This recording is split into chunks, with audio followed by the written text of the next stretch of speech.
Today's episode of the Tourpreneur podcast is kindly sponsored by Checkfront, the booking platform trusted by over 5,000 tour and activity operators around the world. This month, Checkfront is offering an exclusive 90-day free trial for tourpreneurs. Find out more at checkfront.com/tourpreneur. Welcome to the Tourpreneur podcast. Travel industry veteran Shane Whaley will take you on a journey with fellow tourpreneurs, sharing their tips, ideas, insights, and success stories to inspire you to make your tour business the best it can be. And now, here is your host, Shane Whaley. And welcome back, Ryan. Day 9 of the Tour Operator 30-Day Things to Do Challenge. What have we got on today?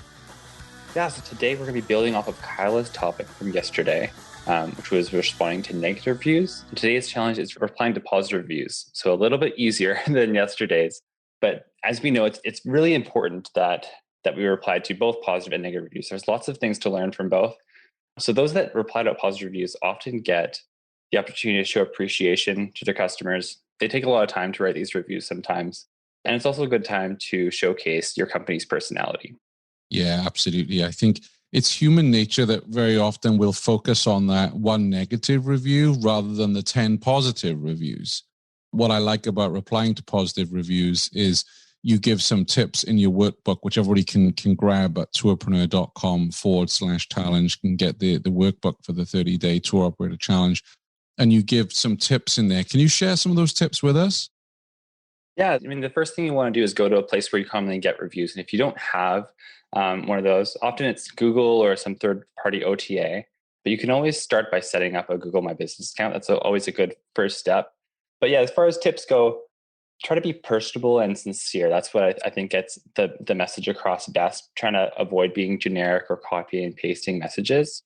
And if you remember anything about their visit, I mean, as listeners are really in tune with the experiences that their customers are having day to day. Maybe there was a birthday on that occasion and you remember that customer's name. It's good to mention that, glad to hear that you had a good time on your birthday, or if it was their first time doing some sort of activity like zip lining or bungee jumping, having those details and making it more personable is always a good call. Yeah. And I like how in your workbook, as part of the challenge, you mentioned that ask for a testimonial. I think sometimes we're a bit shy about this.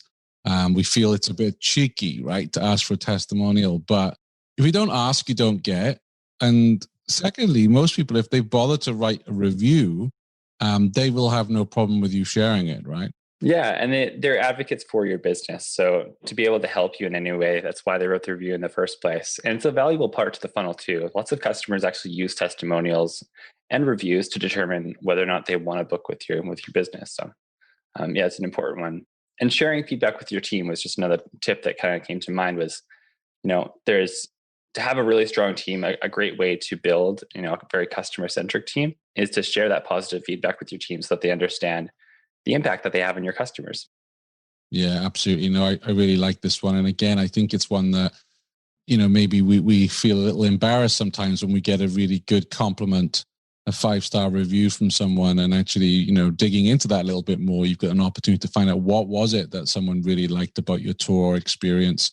And as you say in your workbook, to ask for a testimonial. So that's a fun challenge to work on. Day 9. Absolutely, day 9. Thanks for listening to the Tourpreneur podcast. Be sure to visit tourpreneur.com to join the conversation and access the show notes, including links to the resources mentioned on today's episode. This is Tourpreneur.